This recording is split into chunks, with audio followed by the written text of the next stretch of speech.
Audiobook do Evangelho segundo o Espiritismo. Introdução, item 1. Objetivo desta obra. Podemos dividir os assuntos contidos nos Evangelhos em 5 partes: os atos comuns da vida do Cristo, os milagres, as predições, as palavras que serviram de consolidação aos dogmas da Igreja para fundamento de seus dogmas e o ensino moral. Se as 4 primeiras partes são objeto de controvérsias, a última permanece inatacável. Diante desse código divino, submete-se a própria incredulidade. É o terreno em que todos os cultos se encontram, a bandeira sob a qual todos podem abrigar-se, sejam quais forem as suas crenças, pois ela nunca se fez objeto de disputas religiosas, sempre e por toda a parte levantadas pelos dogmas. Se o discutissem, as seitas teriam encontrado nele a sua própria condenação, pois a maioria delas está ligada à parte mística do que à parte moral, que exige a renovação de si mesmo. Para os homens, em particular, é uma regra de conduta que abrange todas as circunstâncias da vida particular ou pública, o princípio de todas as relações sociais fundadas sobre a mais rigorosa justiça. É, enfim, e acima de tudo, o caminho infalível da felicidade que virá. É uma ponta do véu erguido sobre a vida futura.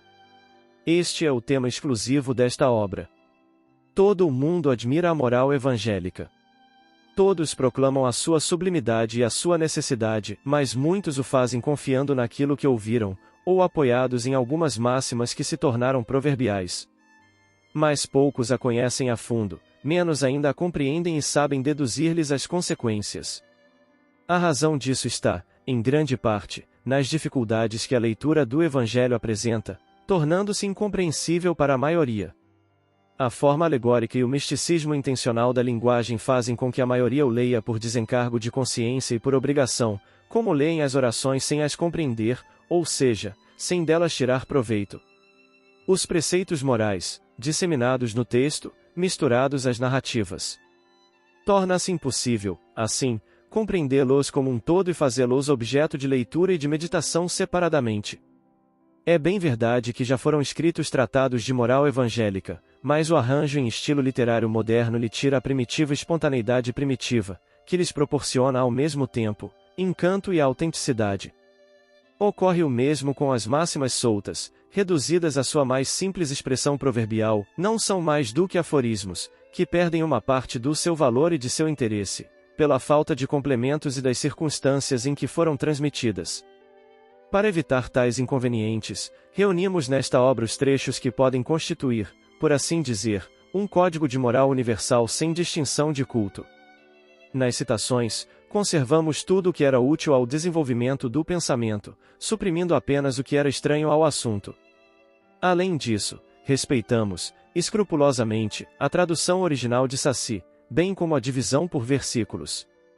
Mas, em vez de nos atermos a uma ordem cronológica sem real utilidade neste caso, agrupamos e classificamos as sentenças metodicamente, segundo a natureza de cada uma delas, de maneira que elas se deduzam, o máximo possível, umas das outras. A ordem de numeração dos capítulos e dos versículos permite recorrer à consulta, caso seja necessário. Foi apenas um trabalho material, que teve somente uma utilidade secundária. O essencial era colocá-lo ao alcance de todos pela explicação das passagens obscuras e o desenvolvimento de todas as suas consequências, em vista da aplicação nas diferentes circunstâncias da vida. Foi o que tentamos fazer, com a ajuda dos bons espíritos que nos assistem. Muitas passagens do Evangelho, da Bíblia e de outros autores sagrados, em geral, são de difícil compreensão, muitas até parecem absurdas, por causa da falta de uma chave para se entender o verdadeiro sentido. Essa chave está inteiramente no Espiritismo, como já puderam convencer-se aqueles que o estudaram seriamente, e como também será ainda mais bem reconhecido. O Espiritismo encontra-se por toda a parte, na antiguidade e em todas as épocas da humanidade. Em tudo encontramos os seus traços, nas escrituras, nas crenças e nos monumentos. É por isto que, ao abrir novos horizontes para o futuro, lança uma luz tão esclarecedora sobre os mistérios do passado. Como complemento de cada preceito, acrescentamos algumas instruções escolhidas entre as que foram ditadas pelos espíritos, em diversos países e por intermédio de diferentes médiuns.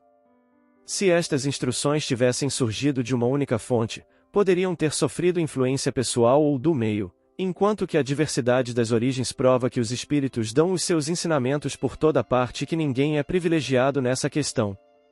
Nota: poderíamos, sem dúvida, dar, sobre cada assunto, outras comunicações obtidas em um grande número de outras cidades e centros espíritas, além daqueles que citamos, mas devemos, antes de tudo, evitar a monotonia das repetições inúteis e limitar nossa escolha às que, pelo conteúdo e pela forma, se enquadrem mais especialmente no plano desta obra, reservando para as publicações posteriores as que não foram aqui incluídas.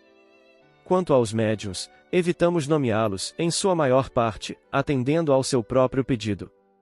Além disso, não seria conveniente fazer exceções, pois os nomes dos médiuns não acrescentariam nenhum valor à obra dos espíritos. Seria apenas uma satisfação do amor próprio, com o qual os médiuns verdadeiramente sérios não se preocupam, pois compreendem que, sendo seu papel puramente passivo, o valor das comunicações em nada realça o seu mérito pessoal e que seria ingênuo envaidecerem-se de um trabalho intelectual para o qual apenas prestaram o seu concurso mecânico. Esta obra é para o uso de todos. Dela podem todos aurir os meios de conformar com a moral do Cristo o respectivo proceder. Aos espíritas oferece aplicações que lhes concernem de modo especial. Graças às relações estabelecidas, doravante e permanentemente, entre os homens e o mundo invisível, a lei evangélica, que os próprios espíritos ensinaram a todas as nações, já não será letra morta, porque cada um a compreenderá e se verá incessantemente compelido a pô-la em prática, a conselho de seus guias espirituais.